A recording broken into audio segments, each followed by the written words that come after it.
Ելենա Արշակյանի «Հարսնազորի լեգենդը» հեռուստասերիալում Նարեն վերջնականապես որոշել է, որ չի կարող հանգիստ ապրել, չբացահայտելով իր հորաքրոջ Լալայի ճակատագիրը։ Նա այլևս պատրաստ չի հաշտվել անցյալի խավար կետերի հետ, որոնք այդպես էլ բաց չեն եղել իրեն։ Չնայած նա ոստիկան չէ, չունի հատուկ կարողություններ կամ կապեր, բայց գիտակցում է, ապրում է 21-րդ դարում, որտեղ երբեմն մի սմարթֆոնն էլ բավական է որոնողական աշխատանք սկսելու համար, եւ հենց այդպես էլ անում է։ Նարեն նստում է իր հեռախոսով,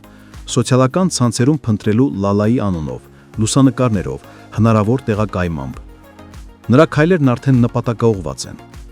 Նա իր մտադրություններով կիսում է մոր Անիկի հետ։ Մայր ու դուստր նստած են, զրուցում են,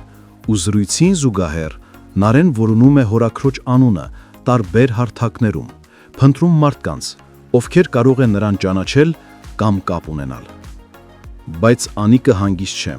Նա վախենում է, որ այս ամենը կարող է մեծ վտանգ բերել իրենց ընտանիքին։ Նա փորձում է համոզել դստերը ետ կանգնել այդ մտքից, ներկայացնելով դա որպես ռիսկային ու վտանգավոր քայլ, բայց Նարեի վճռականությունը կոտրել հնարավոր չէ։ Մինչդեռ Սոնան հաջորդ առավոտ հիշում է մի կարևոր բան, որը մոռացել էր նախորդ օրը փոխանցել Հայկին։ Նարեն իրեն խնդրել էր ասել, որ Միքոն, Հայկի եղբայրը, վերադարձել է Հայաստան եւ նրան գյուղում նկատած է եղել ինչ-որ մեկը։ Երբ Սոնան հայտնում է դա, Հայկը մի պահ շշմում է, նրան անհասկանալի է դառնում եղբոր պահվածքը։ Ինչպես կարող է Միքոն վերադառնալ հայրենիք ու այսքան կտրուկ խզել կապը իր միակ հարազատի հետ։ Սակայն նա հասկանում է նաև, դա ոչ մի կերպ չի արդարացնում նրա լռությունը։ Սոնան նաև բացատրում է, թե ինչու է այս տեղեկությունն այդքան ուշ փոխանցում։ Նախորդ օրը իրավիճակն այնքան լարված էր, ու Հայկն այնքան բարկացած էր իր վրա, վռամի տուն ներս մտնելու համար, որ նա պարզապես մոռացել էր տեղեկությունը։ Հայկը, որ սկզբում զայրանում էր քրոջ հանդեպ, հիմա մի պահ մոռանում է զայրույթն ու սկսում կենտրոնանալ եղբոր հետ եղած տարօրինակության վրա։ Մյուս կողմից Նարեն հայտնվում է հոգեբանական բարդ դրության մեջ։ Նա արդեն հաստատ գիտե այն ճշմարտությունը, որ այնքան երկար ժամանակից խնամքով թաքցվում էր իր ընտանիքում, իր իսկ հոր կողմից։ Նա այլևս չգիտե ինչպես մոտենալ այդ մարդուն, ով իր կյանքում մշտապես եղել է որպես օրինակ, ուժ, խարիսխ, բայց հիմա երբ այդ խարիսխը փլվել է, նա պարտավորված է ճշմարտությունը ցույց տալ հենց Սակոյին։ Նա անկեղծորեն փորձում է բացատրել հորը, որ իր համար անսահման ծանր է եղել գիտակցել, որ ամենաշատը վստահած մարդը, Սակոն, իրականում թաքցրել է ամենամեծ հանցանքը։ Սակոն փորձում է նորից իշխանության դեր խաղալ, հանդես գալ որպես խիստ հայր, որն ունի իր օրենքները։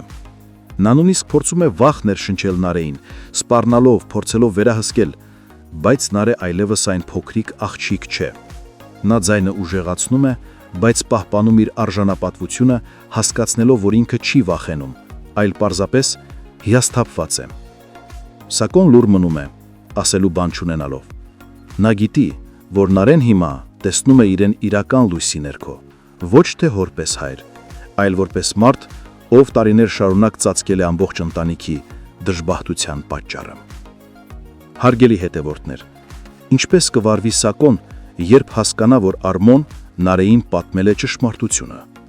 Գրեք մեկնաբանություն։ Իրականում ուզում եմ ձեզ հետ կիսվել, թե ինչի համար է սկսել գալ մարզասրահ։ Մի օր ուղղակի ինձ պետք էր չափել իմ ոտկատեղը, ես չափեցի եւ հիմա դա մի սարսափելի տիպ 81 սանտիմետր 81 սանտիմետրը իմ բոյի ու իմ կազմվածքի համար շատ է։ Դունակացեք ինչի եմ ես գալիս մարզասրահ, հենց դրա համար, որ այս 81-ը գոնե դարձնել 70, մինիմալ իմ նպատակը։ Այնպես որ առաջ։ Ես ուզում եմ շնորհակալություն հաղթի հայտնենք թերթը Եմին Արմենիա TV-ին